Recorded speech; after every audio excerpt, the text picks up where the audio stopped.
Bonjour et bienvenue sur le podcast The Bloom Space. Je suis Eugénie Lambert, anciennement journaliste et aujourd'hui fondatrice du studio de méditation moderne Bloom. Alors Bloom, c'est quoi ? D'abord un studio mais aussi une application. The Bloom Space, c'est la première application de méditation qui vous fait découvrir cette pratique au travers de l'assise mais aussi du mouvement et comme un art de vivre. Le podcast The Bloom Space, c'est des conseils et des conversations passionnantes avec des experts bien-être, des entrepreneurs méditants et vous qui méditez tous les jours. Alors à quoi ressemble votre pratique ? Qu'est-ce que la méditation signifie pour vous ? Comment cet outil vous accompagne dans vos vies ? Découvrons cela ensemble.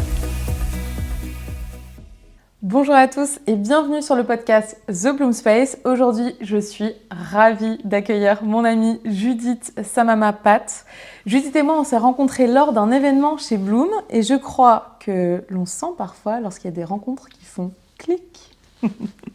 Nous partageons un parcours qui nous relie, on a été toutes les deux journalistes, toutes les deux parties vivre à l'étranger, dans la même ville, et toutes les deux devenues entrepreneurs dans le bien-être, presque par nécessité intérieure, un peu comme un appel.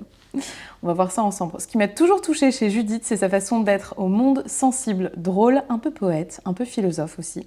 Et puis sa présence. Pendant les premiers confinements, dès que j'ai lancé Bloom, elle est venue me tenir compagnie. Elle arrivait avec un cookie, un matcha, s'installait dans la chambre de sel, partageait Bloom dès qu'elle passait. Et elle a été vraiment là pour moi. Et ça, je l'oublierai jamais. Alors aujourd'hui, Judith porte une mission qui est très forte et puissante. Elle est aussi autrice. Elle démocratise les soins du ventre. Prendre soin de notre deuxième cerveau, celui qu'on écoute trop peu. Elle aide des milliers de personnes avec des tips simples, concrets, qui marchent et qui changent la vie. Preuve à l'appui, puisque une des enseignantes de Bloom, ça lui a révolutionné son ventre. Je suis très heureuse de la retrouver ici pour parler de santé mentale, de son parcours, en savoir plus sur toi, ma chère Judith, de notre lien au corps. Merci de nous faire l'honneur de ta présence aujourd'hui sur le podcast. Je sais plus ce que je voulais dire. Je suis partie en mode cœur. Ça qui va faire, ça va fonctionner. Voilà, c'est ça. Toujours. Judith, bienvenue sur le podcast de Bloom Space. Merci infiniment de me recevoir et je crois même, on ne s'est pas seulement rencontrés sur un événement Bloom, on s'est rencontrés à l'ouverture de Bloom. Petite précision qui a son importance. Tout à fait, c'est vrai. Alors Judith, est-ce que tu peux te présenter, nous dire qui tu es ? Enchantée, je me présente, je suis Judith, alias une fille en suite sur les réseaux. Je suis experte bien-être. Comme Eugénie, ancienne journaliste, reconvertie donc un peu dans le soin de soi et donc le soin des autres. Et je prodigue énormément de conseils sur mes réseaux pour prendre soin de son ventre, notre deuxième cerveau, mais aussi pour réduire son anxiété. J'aborde un peu tous les sujets et toutes les choses que je traverse en espérant que ça fasse écho. Et j'ai l'impression que ça fait écho. Donc j'essaye d'aider un peu les autres, de m'aider en aidant les autres. Et voilà, c'est pas mal déjà. C'est très juste et c'est très bien résumé. Bravo. C'est pas facile de se présenter, c'est un exercice que je trouve assez difficile. Alors, tu es connue sur les réseaux sociaux pour être drôle, parfois un peu cash. Moi, j'adore ce côté-là chez toi parce que c'est super authentique. Est-ce que tu trouves que l'humour, c'est une façon de prendre soin aussi de sa santé et notamment de sa santé mentale ? Je ne m'étais jamais posé la question, on ne me l'avait jamais posé non plus. Et je pense que l'humour, c'est déjà une forme de soin de l'autre. Parce que quand on a la volonté de faire rire, c'est qu'on a envie d'apporter un peu de bonheur. D'un point de vue purement chimique, on sait que le rire provoque un boost d'endorphines et d'hormones du bien-être qui font qu'on est immédiatement apaisé. Donc je pense que dans la volonté de vouloir faire rire l'autre, c'est pas juste le faire rire pour montrer qu'on est drôle, mais vraiment vouloir lui apporter un petit shot de bonheur. Donc je pense que c'est une manière de prendre soin de sa santé mentale à soi, mais aussi de vouloir prendre soin de l'autre avant tout peut-être. C'est beau, merci. Est-ce que tu peux nous parler de ton parcours entrepreneurial, de comment est-ce que tu es arrivée à être journaliste, ensuite ta transition vers le bien-être, puis maintenant ce que tu fais ? Alors, donc mon parcours est plutôt, j'allais dire classique, mais finalement peut-être pas tant que ça. J'ai donc suivi des études de journalisme en Angleterre, à la suite de quoi je suis rentrée en France et j'ai travaillé pendant plusieurs années pour un grand magazine féminin. Et j'étais vraiment journaliste web, donc j'écrivais 4 à 5 articles par jour, ce qui, comme vous pouvez l'imaginer, c'est un rythme effréné. Donc au bout de 5 ans, j'ai senti que je commençais à être trop fatiguée et que mon corps m'envoyait un peu des signaux de détresse en me disant que le rythme était trop rapide. Et c'est là que j'ai un peu pris le contre-pied et que j'ai quitté ce milieu un peu trop speed pour me recentrer sur moi. Et je suis passée donc au niveau supérieur, entre guillemets, et donc à l'écriture des livres. Et concomitamment, j'ai créé aussi mon compte Instagram sur lequel j'ai décidé de partager des choses qui me touchaient. Et pour mon plus grand bonheur, j'ai vu que ça touchait aussi des milliers, parfois des millions de femmes. Et c'est là que j'ai un peu que je me suis lancée dans l'aventure entrepreneuriale. C'était pas forcément très voulu. Je me suis plus dit, bah, j'ai envie de parler de certains sujets. Comment puis-je le faire? Tiens, cette plateforme Instagram qui existe. Et c'est là un peu que ça a pris. Et qu'ensuite, le projet concret s'est créé. Il y avait d'abord vraiment quelque chose de spontané, où j'avais juste envie de parler. Et ensuite, je me suis dit, bah, j'ai l'impression que ça fait écho et que j'ai réussi à créer cette communauté. Et c'est par la suite que je me suis un peu spécialisée donc, dans les massages du ventre. J'ai fait une formation chez Bloom de méditation, formée au yin yoga, au yoga pré- et post-natal, en anatomie, plein de techniques de massage différentes pour pouvoir étayer un peu mes écrits et avoir aussi la légitimité et les compétences qui vont avec les conseils que je prodigue. Euh, c'est super et je trouve que ce qui est assez chouette dans ton parcours, c'est que j'ai l'impression que chaque pièce du puzzle t'a mené là où tu es aujourd'hui. J'imagine que tu regrettes pas ton aventure entrepreneuriale ou d'avoir essayé plusieurs choses, un peu comme moi aussi. On essaye tous des choses jusqu'à ce qu'on arrive à se trouver. Est-ce que tu dirais qu'aujourd'hui, tu as un moment de ta vie où tu te sens bien ou à ta place? Je pense que à sa place. À sa place, je sais pas. C'est vrai que très souvent, en plus, c'est marrant que tu aies choisi ces mots précisément. Souvent, parfois, je dis à mes proches, oui, mais où est ma place? Et les gens me disent, mais elle est là, elle t'attend, enfin, et tu as réussi à la prendre. Et c'est vrai que se trouver à sa place, je ne sais pas. Est-ce qu'on se sent vraiment toujours là où on doit être? Oui, peut-être que oui.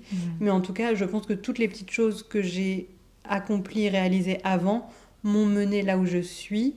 Et en tout cas, quand je me réveille le matin et quand je me couche le soir, je n'ai pas de regrets. Et j'ai fondamentalement le sentiment de d'être en tout cas sur le bon chemin. Je ne sais pas si là je suis à ma place, mais je sais que quand je me couche le soir, quand je me réveille le matin, j'aime la direction dans laquelle je vais. Et ça, c'est assez important et réconfortant. Et c'est le chemin qui compte, pas la destination. Oui, bah oui, oui, oui, oui. Et désolée, c'était une question bonus. Mais je pense que la destination a forcément son importance, mais qu'on découvre en s'y rendant que le chemin nous apprend énormément. Mais que la destination est quand même... il faut en avoir une en vue, sinon on Oui. navigue aux instruments et c'est un peu plus compliqué. Je vous avais dit que Judith était un peu philosophe. La voici. C'est vrai que oui. Pose-moi une question, je t'en pose 40 en retour. J'adore. C'est pas mal. J'adore. 40 questions pour le prix C'est d'une. tellement stimulant. Voyons. Allez. Alors, j'ai une autre question pour toi. Quel a été le moment où tu t'es dit j'ai envie d'aider les gens? Parce que finalement, c'est ce que tu fais. Tu aides, grâce à tes conseils, les gens à aller mieux. Qu'est-ce qui a été le mouvement où tu t'es dit ça, c'est vers là que je vais m'engager? Je crois que j'ai rencontré au cours de ma vie tellement de gens qui m'ont aidé que le peu de fois avant où j'ai aidé quelques personnes, j'ai observé le sentiment que ça me procurait. Et c'est vrai que moi, il n'y a rien que je trouve plus gratifiant que quelqu'un qui m'écrit ou qui me dit « Oh, tu m'aides, merci ». J'ai l'impression d'avoir un peu trouvé ma mission dans la vie quand on me dit tel ou tel conseil a changé ma vie, m'a apporté même 5 secondes de réconfort, ça me suffit et je me dis, on est dans un monde tellement difficile, tellement cruel parfois, que si on ne s'entraide pas et qu'on n'est pas là les uns pour les autres, que sommes-nous? Et qu'il y a quelque chose de très fort dans le lien humain, évidemment, et que quand on peut se... Je me suis toujours demandé si on peut aider quelqu'un, pourquoi s'en priver? Si on a la possibilité d'aider, ça me paraît absurde et ahurissant qu'on ne le fasse pas, tant que c'est pas à son propre détriment, évidemment. Mais quand on a la possibilité d'aider, je ne comprends pas qu'on n'y ait pas recours. Je suis tellement d'accord avec toi et je dirais aussi que ça n'est pas un luxe d'aider. Il y a beaucoup de gens qui se disent ah ben non, moi je suis pas dans une posture où je peux aider. Tout le monde peut jouer un À son rôle échelle. à son échelle, exactement. Donc merci de le dire parce que c'est très important et ça nous permet d'être plus reliés dans une société où tout le monde s'isole un peu plus et de créer un peu plus de liens. J'ai une question aussi pour toi parce que je trouve que tu as été une des premières personnes sur les réseaux sociaux à prendre un peu de distance et à lancer le mouvement Ralentir. Tu as écrit un livre aussi dessus. Est-ce que tu peux nous parler un petit peu de ça et pourquoi est-ce que tu as mis en place ces changements-là? Et maintenant, quels sont les signaux qui t'indiquent que tu dois ralentir? Alors moi, comme je vous le disais précédemment, j'ai eu besoin de ralentir quand je vivais une vie un peu trop effrénée pour moi. Et c'est vrai que je sais que quand j'ai un agenda trop rempli, ça me provoque de l'anxiété. Et je suis quelqu'un qui a besoin d'énormément de temps pour ne rien faire. Et ça paraît être un luxe, mais en soi, on a tous l'opportunité de se créer des plages horaires où on ne fait rien. Il suffit juste de réorganiser un peu son emploi du temps et de redéfinir ses priorités. Mais je sais que, à titre personnel, quand j'en fais trop, mon corps m'envoie des signaux. Et je sais que moi, comment je sais que j'ai besoin de ralentir? Eh bien, je me réveille un matin et j'ai un chalazion. Voilà, donc je sais que le chalazion ou un début de chalazion, c'est mon corps qui m'envoie les premiers signaux en me disant attention, tu as un peu trop tiré sur la corde. Ceci est un premier avertissement. Si tu n'écoutes pas, je vais grossir très rapidement et te faire mal. Voilà, donc je sais que moi, mon corps m'envoie des signaux et généralement, le corps est très intelligent. C'est pareil chez tout le monde, sauf que certaines personnes sont beaucoup plus fortes pour ignorer les signaux. Donc il y a des gens qui vont dire je me suis retrouvée en burn-out, je n'avais rien vu venir. C'est faux. Je suis désolée, le corps a forcément envoyé des signaux, sauf que ils ont été réprimés. Et donc, voilà, donc moi je sais que j'ai besoin de ralentir quand l'œil commence à démanger et qu'un chalazion arrive, c'est que j'en ai un peu trop fait, que je n'ai pas accordé à mon corps ni à mon esprit le temps nécessaire pour se régénérer. Est-ce que tu trouves qu'il y a aussi d'autres symptômes que tu notes? D'un point de vue psychologique, par exemple. D'un point de vue psychologique, je pense que le manque de patience et l'irritabilité sont des très bons indicateurs que on commence à arriver à bout de quelque chose et qu'il faut se reposer. Surtout si on est d'un tempérament plutôt relax, patient, etc. Mais moi, je vois chez les gens qui commencent à être irritables et qui perdent patience, c'est forcément un signe avant-coureur que quelque chose d'autre ne va pas. Je trouve. Je ne sais pas si tu l'as observé toi déjà chez des gens. C'est vraiment mais l'irritabilité ou les gens qui vont dire je suis très à fleur de peau en ce moment. Qui ensuite vont dire oui mais parce que c'est l'hiver, parce que j'ai ceci, parce que Noël arrive, j'ai dû faire tous les cadeaux, parce que... Hein.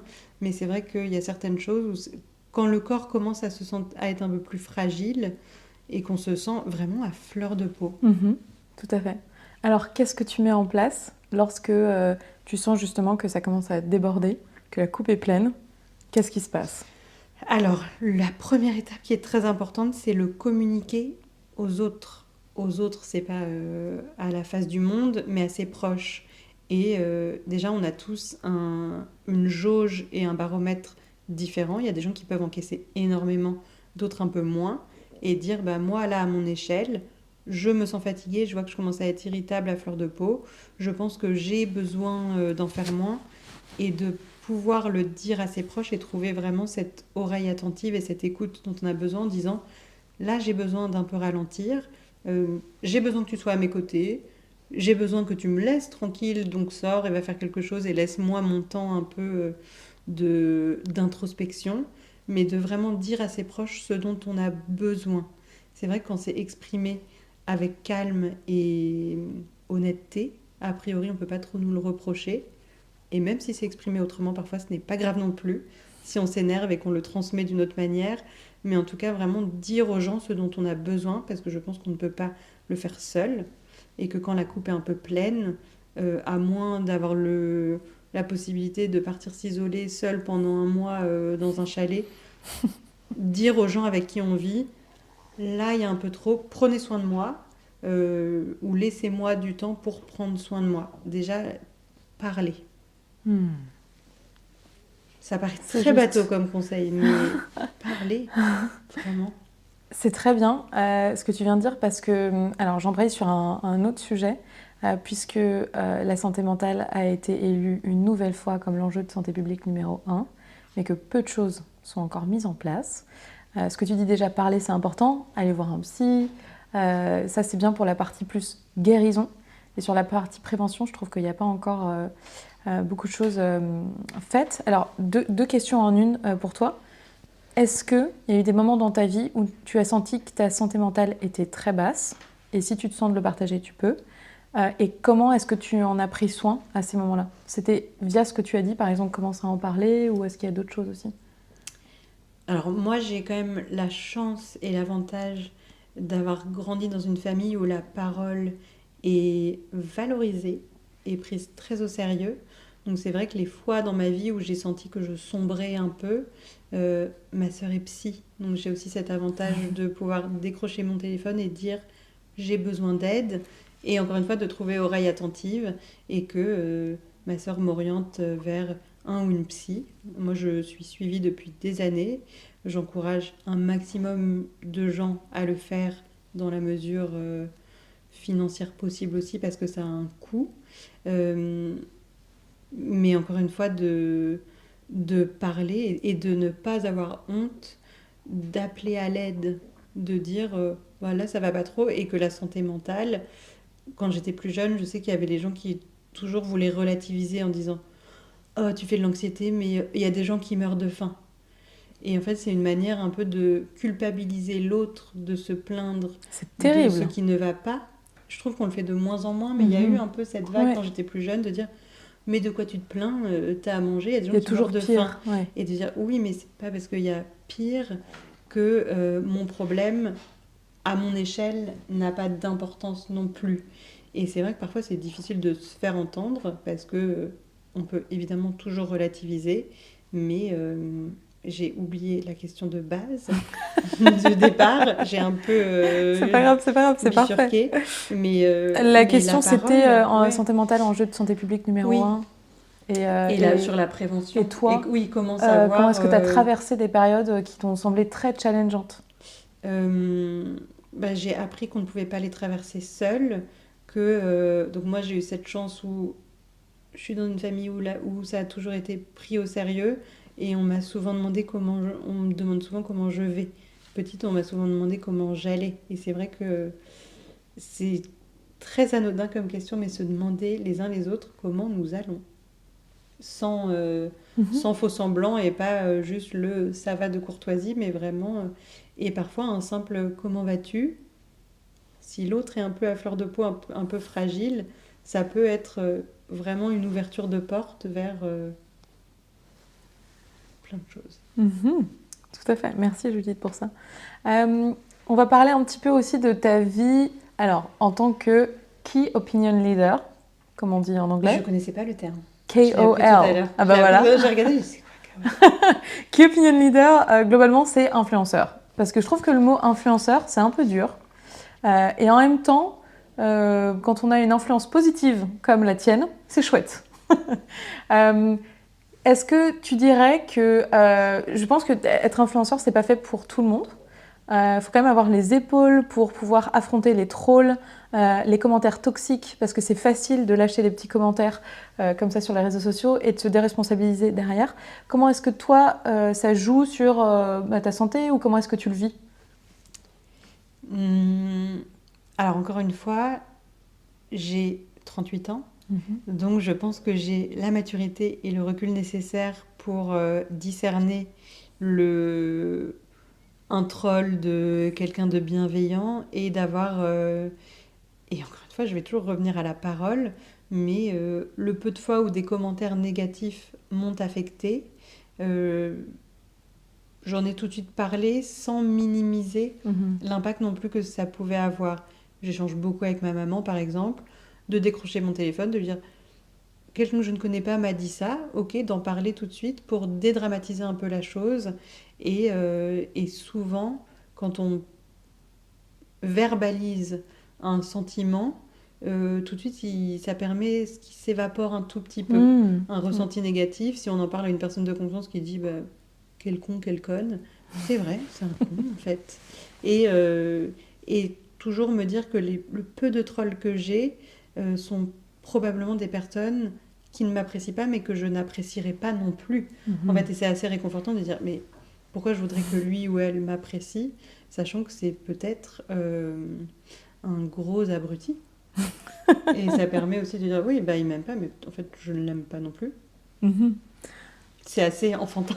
Non, mais c'est vrai. Non, mais c'est vrai, très, c'est vrai. c'est un peu puéril, mais il m'aime pas, je t'aime pas. Mais c'est vrai que juste accepter que si on a dérangé l'autre, c'est qu'on n'est pas fait pour s'entendre avec cet autre, finalement. Ce que j'aime chez toi, c'est que tu es quelqu'un de très authentique. Tu ne joues pas un rôle. La personne qu'on voit sur les réseaux sociaux, c'est toi à qui je te parle maintenant.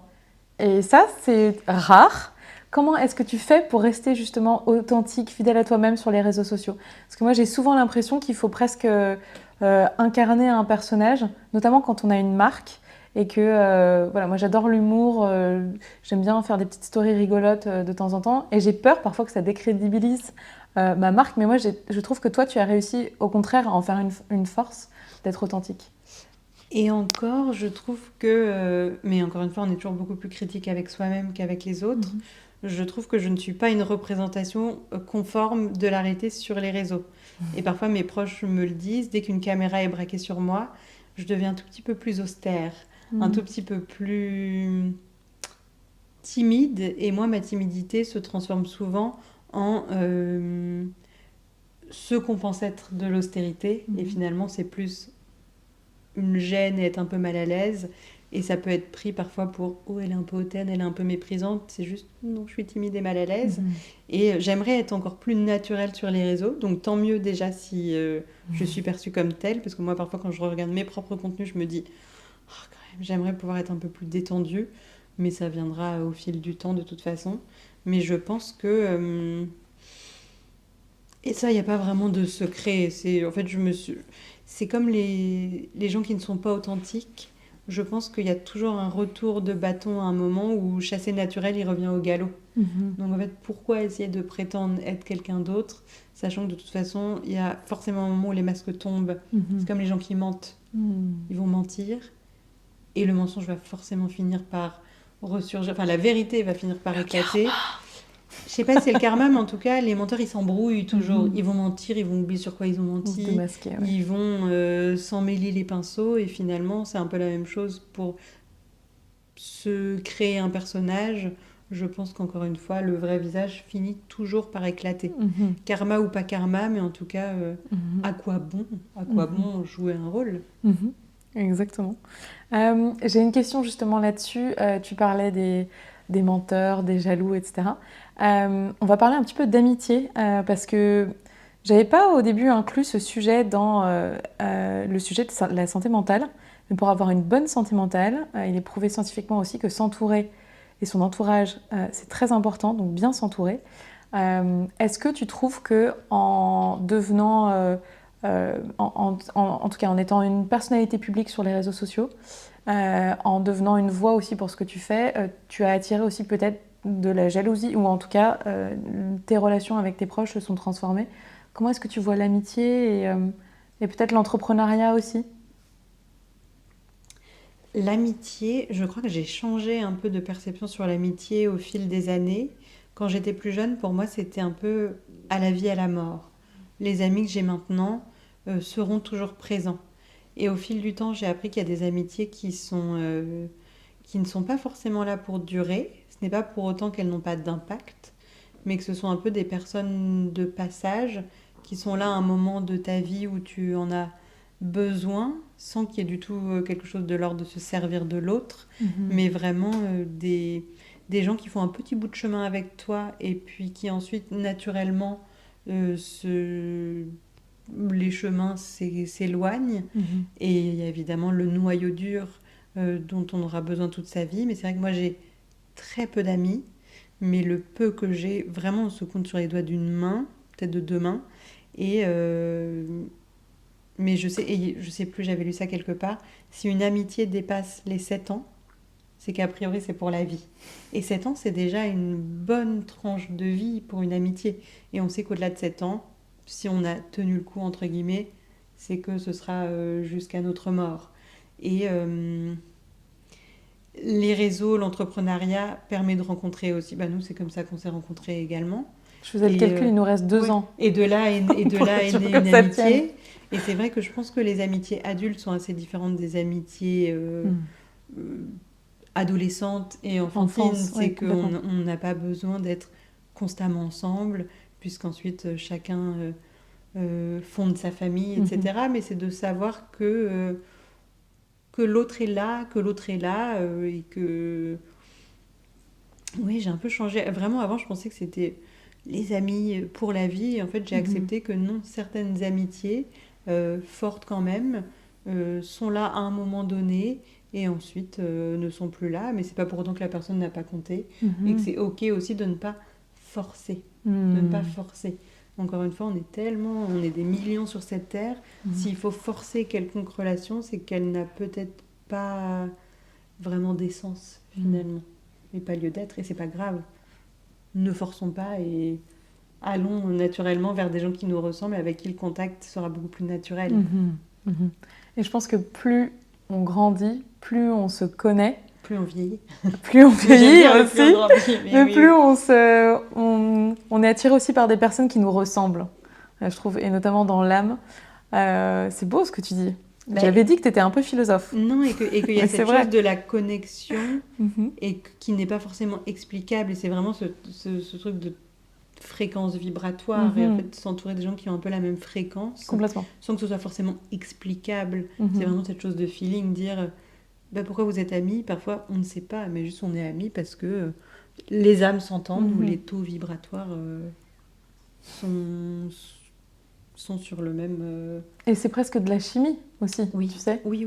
Il y a quelque chose d'un peu d'inexplicable et de magique, je trouve, dans les amitiés. Complètement. Et c'est chouette. Et en effet, plus c'est simple, plus c'est bienveillant aussi. Je pense que s'entourer de personnes qui te veulent du bien, l'entrepreneuriat, ça m'a permis aussi de me rendre compte qu'il y avait des personnes autour de moi qui n'étaient pas forcément bienveillantes ou qui n'étaient pas là, qui étaient là que dans certains bons moments, mais jamais dans les mauvais. Et en fait, c'est important de faire le tri. Et en effet, plus on grandit, en général, moins on a d'amis, mais les relations sont d'une meilleure qualité. Complètement. Et c'est vrai que ça fait un peu peur au début parce qu'on n'a pas l'habitude du vide, entre guillemets, et que quand on voit son cercle se restreindre, je trouve que ça arrive surtout autour de 34-35 ans. Je ne sais pas si tu es d'accord. Et là, vraiment, on voit son cercle se restreindre et c'est un peu effrayant au début parce qu'on se dit... suis-je le problème si les gens s'éloignent ou si j'ai envie de m'éloigner des gens. Et puis après, une fois cette petite phase passée, on regarde autour de soi, on se dit ah mais non, je suis pas seule et les gens qui sont restés sont très importants. Et ceux qui devaient partir naturellement sont partis. Mais tout en leur souhaitant que des bonnes choses, mais juste oui, bien sûr. un peu plus loin. Oui, exactement. Merci pour ça. J'ai une question un peu plus personnelle, si tu as envie de partager là-dessus. À toutes les personnes qui vivent des périodes difficiles, comme par exemple une période de deuil, qu'est-ce que tu pourrais leur passer comme message aujourd'hui ? Ce n'est pas passager. Non, pardon, non, vraiment. Ça ne passera jamais, les gars. Non, vraiment.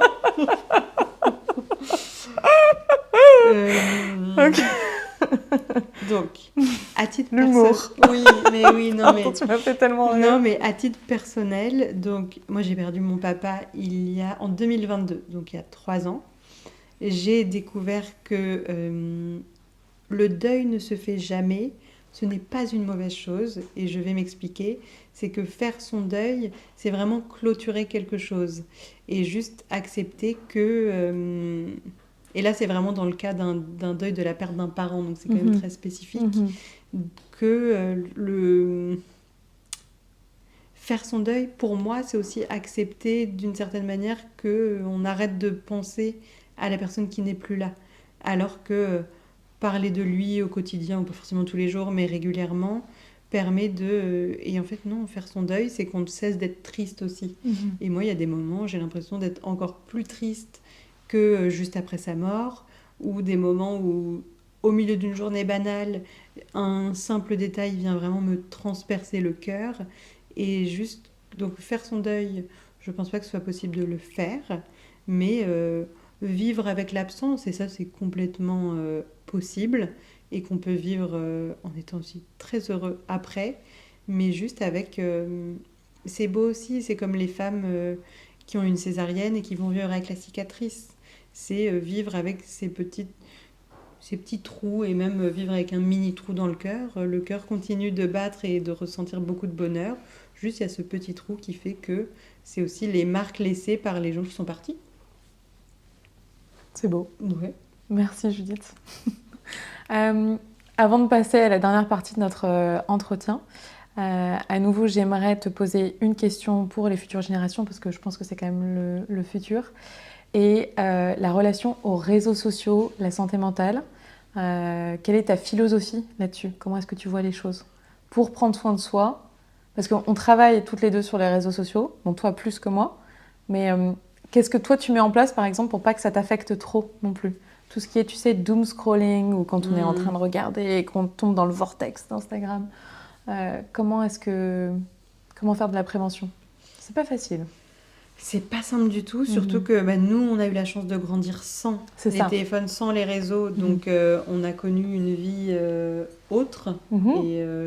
Mais vraiment, déjà, concrètement, de limiter. Moi, j'ai une limite à 2 heures par jour d'Instagram, ce qui est déjà énorme. C'est très bien. Ouais. Et au bout de 2 heures, ça m'envoie un message en me disant « Vous avez atteint la limite pour aujourd'hui. Je peux choisir de la prolonger pour 15 minutes, de la prolonger pour la journée, ce que je fais généralement. » Mais au moins, ça me permet d'évaluer à quelle heure je l'atteins. Quand c'est à 10h du matin, je suis un peu inquiète, ou c'est que vraiment je me suis couchée tard la veille. Généralement, c'est autour de 18-19h, ce qui n'est pas non plus délirant. Donc vraiment déjà de limiter ça. Sortir un peu le téléphone de la chambre. Et après, moi, je suis pas logée à trop mauvaise adresse parce que je lis beaucoup. Donc en fait, poser son téléphone, ouvrir un livre sont des conseils quand même très simples. Et pour les futures générations, se limiter à peut-être 2-3... Moi, j'ai Instagram, TikTok et c'est tout. Je n'ai pas les autres réseaux sociaux, je n'ai pas Facebook, je n'ai pas Snapchat, etc. Donc peut-être choisir ces 2 réseaux sociaux préférés et s'y tenir, plutôt que vouloir être présent partout. Il y en a qui veulent être présent partout, sur tous les fronts. Ça sert à rien. Déjà, être plus rare, ça donne plus envie aux autres. Non, mais pas hésiter à se raréfier, c'est pas une mauvaise chose non plus, puisqu'on protège déjà sa paix intérieure. Et aussi, ça donne un petit côté mystérieux qui donne envie à l'autre d'en savoir plus. Comment ça, tu n'as que 2 réseaux? J'adore. Non, mais les gens qui n'ont pas du tout les réseaux intriguent plus. Bien sûr. Il ou elle n'est pas sur les réseaux. Ah bon? Il fait quoi de son temps? Tu vois, c'est vraiment quelque chose d'un peu mystique autour de ça. C'est aussi. vrai. Et puis, quelque part, je les envie un peu aussi, parce que je me demande comment est leur vie, comment est leur cerveau. Je pense qu'il y a des différences. Leur cerveau est sûrement en meilleure santé, mais il y a aussi quelque chose qui est chouette avec les réseaux en amitié, c'est de pouvoir s'envoyer beaucoup de bêtises qui font rire. Et sincèrement, c'est aussi des moments... moi, j'ai un de mes meilleurs amis, on s'envoie énormément de choses tous les jours. Et ça permet, sans forcément s'écrire par texto ou sur WhatsApp, d'avoir des petites nouvelles et de rire. Donc moi, il y a aussi quand même un côté que j'aime avec les réseaux, c'est pouvoir s'envoyer des petits clins d'œil toute la journée avec des amis. Je t'ai envoyé quelque chose avant d'arriver, tu l'as pas encore vu. Je l'ai pas encore vu. Je l'ai vu, j'ai ri, j'ai dit c'est pour Eugénie. Donc ça, j'aime bien quand même. C'est trop rigolo. Ouais, moi aussi, j'adore de temps en temps envoyer des petites choses. Je suis d'accord avec toi, c'est vrai que c'est un moyen de garder dire à l'autre, contact. Je pense à toi, sans forcément envoyer un message de « Coucou, comment ça va ?» parce qu'on sait que l'autre n'a pas forcément le temps ou l'envie ou de dire « Bah écoute, ça va, merci, et toi ?» Mais juste envoyer un petit « Hihi, j'ai ri, j'ai pensé à toi », C'est un mini shoot Ouais, c'est très chouette. de... Ma meilleure amie fait souvent ça C'est aussi, très c'est très drôle. agréable. Tu sais que l'autre a pensé à toi, qu'il ou elle soit sur les toilettes, dans le Oui, c'est vrai. train, dans le métro, de dire l'autre a pensé à moi. Donc il y a quand même aussi cette chose de les réseaux sociaux isolent, pas que. Il y Pas a que. aussi ça rassemble. Exactement. Ok, c'est chouette. On termine par un message positif sur Oui. cette partie-là. J'adore. Alors, Judith, est-ce que tu peux nous partager aujourd'hui un peu de tes routines bien-être? À quoi ça ressemble la semaine de Judith? Est-ce que tu aimes l'Irox? Est-ce que tu aimes le réformeur? Je crois que oui. Est-ce que tu aimes la Zumba? Qu'est-ce que tu bois? Est-ce que tu es comme moi du matcha? Pas de Jamais. Zumba pour Judith. Ok, très Pas bien. pour moi. Pour personne, s'il vous plaît. Personne. S'il y a une personne qui fait de la Zumba dans mes abonnés, désabonnez-vous immédiatement. Ceci est une menace. Faut rire, pardon. Ok. Donc, à quoi ressemble ta routine un peu sport, bien-être Vas-y. Alors déjà, je crois que le geste, vraiment ma routine de chaque matin, je me lève, je me gratte la langue. Ça, c'est un rituel ayurvédique que j'adore, qui consiste vraiment à se gratter la langue avec un instrument en cuivre pour enlever un peu toutes les bactéries qui se sont accumulées sur la langue pendant la journée. Ça permet notamment au quotidien d'avoir une meilleure immunité, de mieux digérer, d'avoir une meilleure hygiène bucco-dentaire également. Donc ça, c'est le truc que je fais chaque matin, que je sois en voyage, dans le train, dans l'avion, à l'hôtel, chez n'importe qui. Mon gratte-langue, c'est la première chose que je mets dans ma valise. Donc ça, c'est vraiment le truc que je fais tous les jours. Et sinon, je m'écoute beaucoup et je fonctionne aussi en fonction de mon cycle. Chez la femme, c'est très important. Donc savoir que quand on a ses règles, je vais éviter d'aller faire du cardio ou quelque chose de trop intense, plutôt privilégier les pratiques douces, aller me balader, faire du yoga, faire du pilates. Et en fait, écouter son énergie et ses envies. Moi, ce que je dis toujours, c'est le sommeil, c'est le plus important. Je crois que c'est ma clé de voûte. Et s'il faut sacrifier 1 heure de sommeil pour aller faire du sport, non, jamais. Dormez 1 heure de plus. Vraiment, je pense que c'est le sommeil, c'est gratuit. Et c'est vraiment la chose qui est la plus importante. Et je pense que tous les professionnels de santé s'accordent là-dessus. C'est l'importance du sommeil. Et il y a quelques années, on valorisait les agendas très remplis, être surbooké. Il y a une époque où c'était un peu stylé. On se voit quand? Ah, je suis sous l'eau. Peut-être un apéro dans 2 semaines. Et maintenant, c'est devenu un peu ringard de dire ah bon, t'as rien à me proposer avant, t'es si occupé que ça. Et vraiment, se reposer, dormir. Donc, je crois que dormir, c'est une des choses que je dors 8-9 heures par nuit. Et quand je dors que 7 heures, je dis aux gens, ah, j'ai mal dormi. Voilà. Dormir et se gratter la langue, bouger son corps tous les jours, de quelque manière que ce soit, quand on a le privilège d'avoir un corps fonctionnel et qui peut bouger, c'est trop dommage de s'en priver. Donc que ce soit vraiment marcher, sauter sur place, danser. Toi, tu marches beaucoup aussi. Je marche beaucoup. Tous les matins, je fais ce petit rituel, tu sais, qui est un peu inspiré du tai chi, 100 petits sauts sur place tous les matins pour réveiller le corps, le système lymphatique. Ensuite, des petits mouvements de bras, etc. Vraiment relancer l'énergie vitale. Attends, tes petits sauts, tu les fais sur ton trampoline magique? Non, je les fais vraiment Ok. dans la cuisine juste après. Je prends mes compléments alimentaires et je fais mes petits sauts comme ça dans la cuisine, une centaine. Et mine de rien, ça prend pas beaucoup de temps et ça met vraiment dans une meilleure disposition mentale. Le fait de ne pas être sur le téléphone déjà dès qu'on se réveille et juste de mettre son corps en mouvement après la nuit de sommeil, c'est quand même primordial. Tout à fait. Le mouvement. Mouvement, sommeil. Mouvement, sommeil et manger des choses bonnes. Et alors le sommeil, bon, c'est un très gros sujet parce qu'il y a 1 personne sur 3 sur la planète qui a des problèmes de sommeil. Donc toucher 1/3 de la planète, c'est quand même énorme. Ça peut être une énorme source de souffrance psychologique, physique, comme tu l'as dit. Puis aussi, alors moi j'avais vu une interview de LeBron James qui disait que c'était son secret numéro 1, qui faisait beaucoup de siestes et qui dormait à tout prix, n'importe où, tout le temps, qu'il avait besoin énormément de dormir pour être en forme. Et il a dit, et ça c'est un outil qui est disponible à tout le monde, que tout le monde peut faire, mais parfois, quand l'esprit est très agité, comment tu fais pour t'endormir si tu as un peu le monkey mind, tu sais, le singe qui passe d'une liane à l'autre. Comment revenir à soi? Comment est-ce que tu t'endors rapidement? Moi, je m'endors pas rapidement. Je suis pas quelqu'un qui s'endort très rapidement. Je dors bien, mais je peux aussi mettre du temps à trouver le sommeil. Lire avant de dormir, c'est quand même imparable. Après, ça peut être l'effet inverse. On est suspendu aux pages, on a envie de connaître la suite, donc on ne dort pas.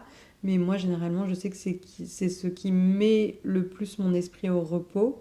Sinon, il y a aussi la technique de faire du sport avant de se coucher, mais pas juste avant non plus, parce que ça peut exciter.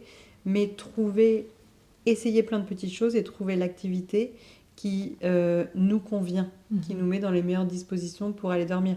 Après, il y a les conseils très simples comme qu'il ne fasse pas trop chaud dans la chambre, des draps frais, une petite brume d'oreiller sur l'oreiller, Pas trop de lumière. un peu d'huile essentielle sur les poignets, de la lavande à respirer, une lumière tamisée. Et c'est sûr, éviter d'être collé à 2 cm de son écran en pleine lumière bleue dans les yeux, mais des petits secrets déjà, un cocon, ne pas regarder la télé au lit, ne pas regarder de films ou de séries sur son ordi au lit. Ça, j'ai toujours dissocié. Quand je regarde des films et séries, c'est vraiment sur le canapé. La chambre, le lit, c'est pour dormir. Et ça, pour le cerveau, c'est très important. Si on commence à tout mélanger, à manger dans son lit, grignoter, regarder des séries, ensuite le cerveau ne fait plus le distinguo entre je suis là pourquoi? Pour regarder un film, pour dormir. Le lit, la chambre, c'est vraiment un espace un peu sacré. Complètement. Un peu sacré comme ne pas laisser d'autres gens dormir dans son lit. Ouais, ça paraît bête, mais il y a vraiment quelque chose de protéger cet espace qui est vraiment l'espace où on est le plus vulnérable au monde. C'est l'espace où on s'abandonne littéralement. Et protéger cet espace. C'est vrai que moi, mon lit, personne d'autre n'y dort. Enfin, si un membre de ma famille a besoin, évidemment, mais c'est vrai qu'il y a quelque chose de nettoyer cet espace, que ce soit en passant un peu de Palo Santo, de sauge, aérer. Aérer 5 minutes tous les matins. L'air intérieur est souvent plus pollué que l'air extérieur. Ouvrir, aérer, et vraiment se créer ce petit sanctuaire, sans que ce soit non plus trop sacré, mais se créer cet endroit, cette safe place, comme on dit, où on arrive et le cerveau sait qu'il peut déconnecter. Le cerveau sait qu'il est entré et que le cerveau se dise « je suis en sécurité ». Exactement. C'est ce que je dis d'ailleurs souvent à mon mari, je lui dis ne rallume plus la lumière une fois qu'on est rentré dans la chambre, parce que j'ai envie de me coucher, mon cerveau sait que si j'allume la lumière, il y a quelque chose qui va se réactiver à l'intérieur, et c'est très psychologique. Et ma chambre, je la vois comme un cocon où je dors, mais je me sens en sécurité, c'est exceptionnel comme sentiment. C'est un peu plus compliqué pour les hommes de le comprendre, je trouve, parce qu'eux, ils ont plus cette chose automatique de besoin de voir, lumière allumée, plus besoin, lumière éteinte. Et ils ont moins... Primaire. Sans du tout... mais ils sont moins sensibles à ça. On n'a pas le même système hormonal, on n'a pas les mêmes besoins, les mêmes réactions. Et c'est vrai que... eux, ils ont moins besoin, ou en tout cas, ils en ont besoin, mais moins conscience qu'ils ont besoin de cet espace aussi de sécurité. Exactement. Ou eux, c'est plus un lit, des draps, mon pyjama, allumé, éteint, hop, bim, tête sur l'oreiller, ils s'endorment. Nous, on a vraiment... Mais c'est aussi cette chose de charge mentale. Comme les femmes ont plus de charge mentale, et c'est prouvé, elles ont aussi besoin de plus de temps pour que la pression redescende. Exactement. J'ai une question aussi pour toi par rapport à ça. Je sais que tu as suivi une de nos formations de méditation et de mouvement qui est très chouette. Quelle est la place de la méditation, d'exercice de respiration, de conscience dans ta vie aujourd'hui? Comment est-ce que tu intègres un peu cet outil, même aussi avec tous les outils que tu fais avec le ventre? Voilà. Alors la méditation, et c'est grâce à Bloom et grâce à toi que je l'ai découvert, c'est que la méditation n'est pas figée. Et pour moi, la méditation, pour moi, le synonyme de méditation, c'est mouvement. Donc ça paraît très ambivalent, enfin vraiment très même contradictoire. Je suis d'accord. Mais que moi, ma méditation se fait en mouvement. Parce que j'ai du mal à me poser les yeux fermés pour méditer. Je peux le faire 5 minutes. Au-delà de 5 minutes, c'est vrai que la dernière fois, je suis allée chez Bloom, c'était une méditation. C'était yin et méditation, ça durait 1 heure. c'était ma limite. Oui. Moi, c'est quelque chose qui m'effraie de devoir rester, d'être contrainte, de devoir rester dans un espace sans bouger. Et c'est vrai que j'ai découvert grâce à toi la méditation en mouvement. Et ça a un peu révolutionné ma manière de voir la chose. Puisqu'avant, je me forçais un peu, je m'allongeais, je prenais des applications de méditation et je me forçais à ne pas bouger. Et en fait, tout peut être méditation. Passer l'aspirateur, peut-être méditation. Tout à fait. Et marcher sans rien écouter, juste même en ayant les écouteurs dans les oreilles, mais pas de son, c'est une méditation. Regarder des gens passer, c'est une méditation. Et qu'en fait, la méditation peut se pratiquer où on veut, quand on veut. C'est ça qui est très chouette, c'est que c'est pas « il faut que j'aille méditer ». Non, non, là, si je veux là me poser, méditer 30 secondes, je peux. Et qu'on n'a pas forcément besoin d'un temps infini. De dire « il faut absolument que j'ai 30 minutes, 1 heure ». Que nenni, 2-3 minutes peuvent suffire pour ce petit reset du cerveau qu'apporte la méditation. Exactement. Dis-moi si je me trompe, mais il y a vraiment un petit reset. C'est parfait, j'allais te proposer de venir travailler avec moi. Donc non, vraiment. Tu l'expliques très bien. Non, mais parce que le terme méditation peut faire peur. Bah, c'est ça ma prochaine question. Quelle est ta définition de la méditation ? Ma définition de la méditation, c'est le mouvement. C'est fou. C'est indissociable pour moi maintenant. C'est trouver la forme de méditation qui vous convient, parce que c'est le mouvement. Après, les gens vont se dire « je suis obligée de bouger pour méditer ». Pas du tout. C'est vous, c'est vous allonger sur le canapé. Mais en tout cas, c'est se détacher de toute distraction extérieure. Et en même temps, je dis ça, et observer des gens, ça peut aussi être une forme de méditation. Mais la méditation, c'est vraiment offrir, c'est un petit cadeau pour son cerveau et pour son corps. C'est lui offrir cette petite régénération dont il a vraiment besoin. Et que ça peut être fait n'importe où, n'importe quand. Pas de n'importe quelle manière non plus, mais dès qu'on sent qu'on en a besoin.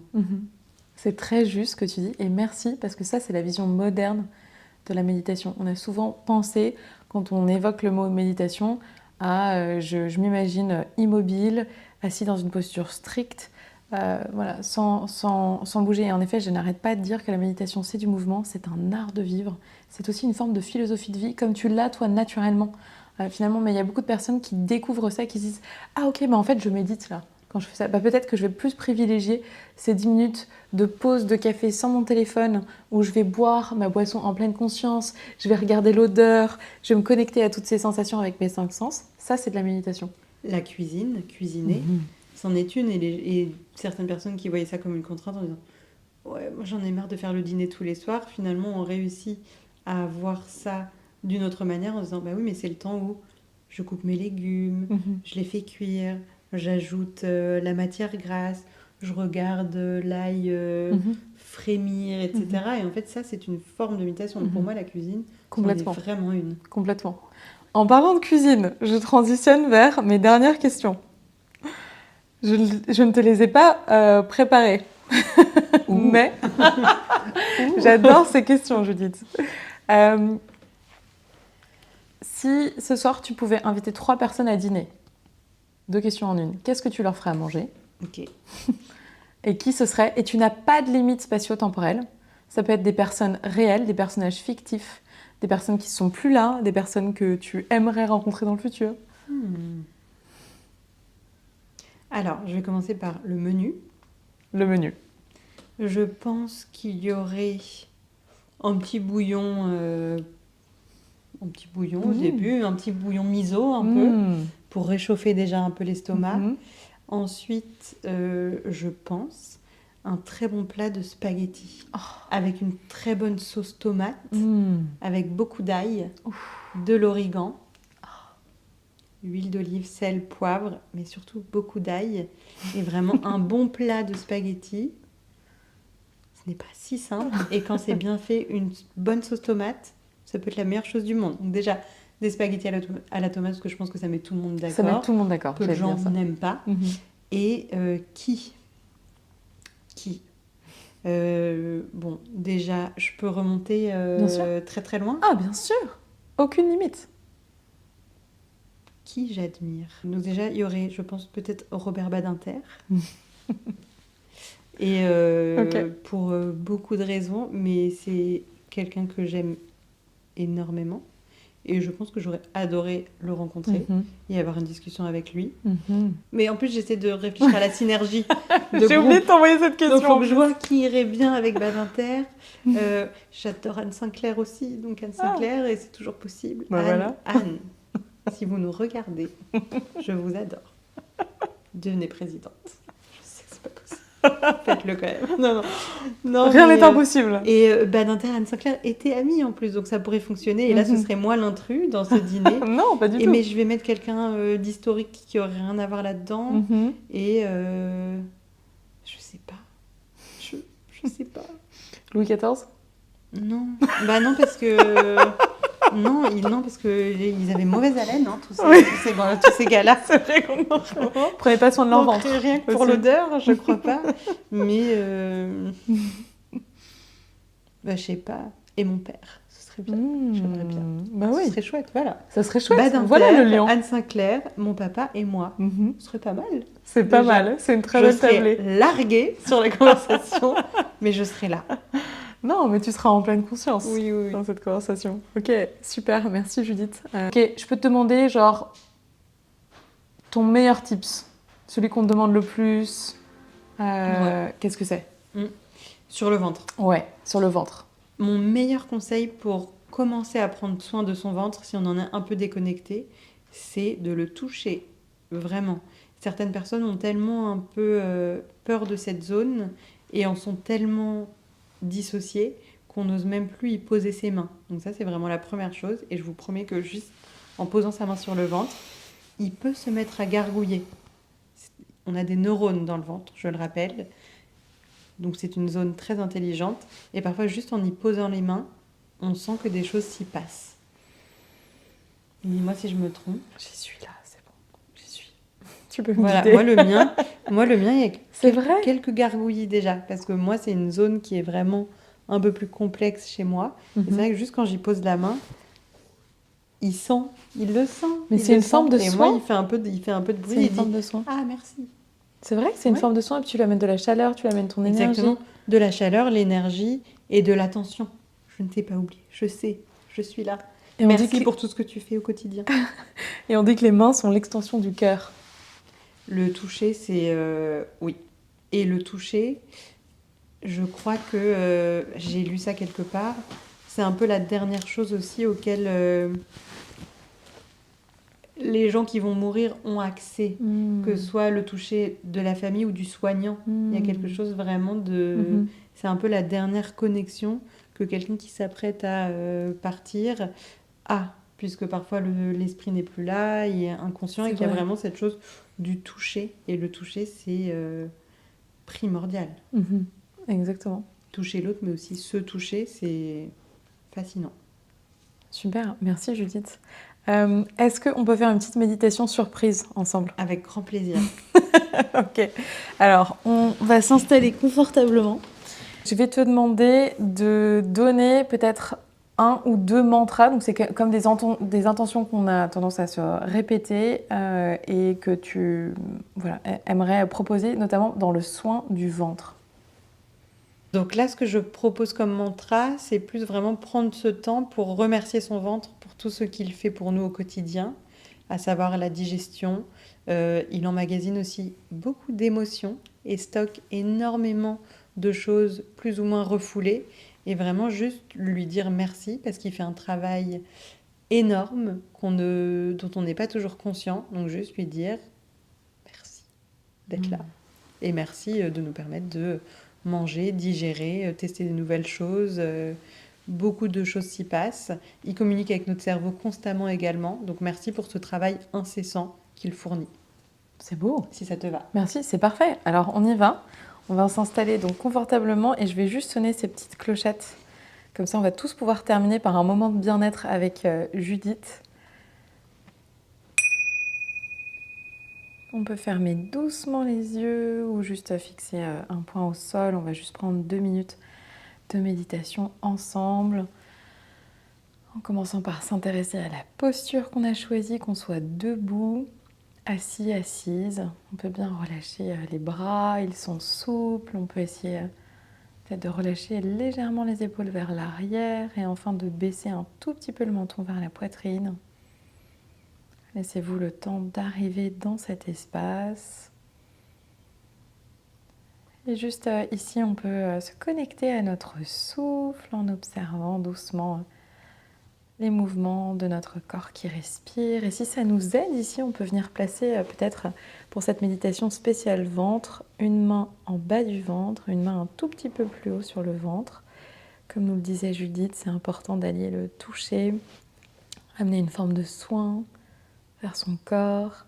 Et ici, on peut installer peut-être une respiration ventrale. Ça nous permet aussi d'activer le système nerveux parasympathique. Donc, à chaque inspire, on s'autorise à gonfler doucement le ventre sans trop forcer. Et à l'expire, le ventre repart doucement vers l'intérieur sans trop creuser. Et on peut répéter 3 fois ce cycle à son rythme.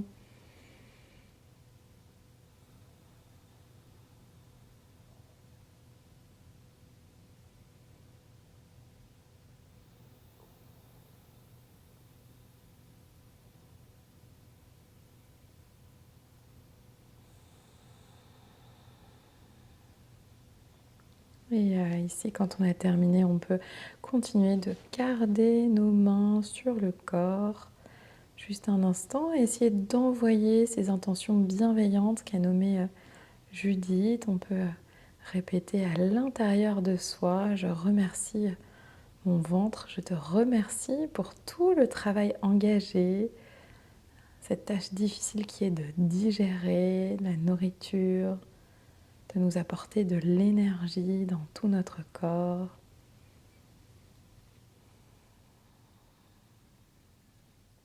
Et puis sur une prochaine respiration, on peut imaginer recevoir l'apaisement de notre ventre.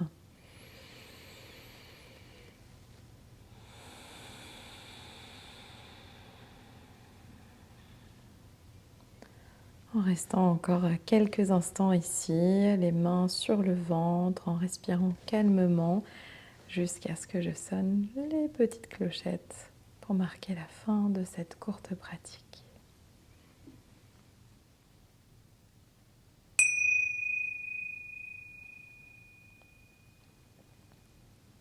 Et tout doucement, on peut rouvrir les yeux, reprendre contact avec notre environnement, amener un petit peu de mouvement dans le corps. Merci infiniment d'avoir suivi cette pratique de méditation. Merci beaucoup, Julie. Merci à toi. J'étais ravie de t'accueillir sur notre podcast. Merci pour ton amitié. Plaisir partagé, évidemment. Merci pour ton amitié. Merci pour tous ces super conseils et d'avoir partagé ton parcours de vie qui est très inspirant. Donc, merci. Merci de m'avoir reçue et merci pour tout ce que tu fais au quotidien aussi pour aider les autres. Puisque... Mais non, mais c'est vrai. Et toi aussi, merci pour tout ce que tu fais parce que littéralement les profs de Bloom qui t'ont même formé à la méditation me disent Judith, elle a sauvé mon ventre. Donc allez tout de suite suivre Judith si ça n'est pas déjà fait. Petit cœur. Attends, on peut faire comme ça? Petit cœur, oui, évidemment. Oh, c'est trop mignon. Et petit cœur coréen. Cœur coréen. Voilà. Merci beaucoup d'avoir suivi cette interview et retrouvez tout notre contenu sur l'application The Bloom Space. À bientôt. Merci.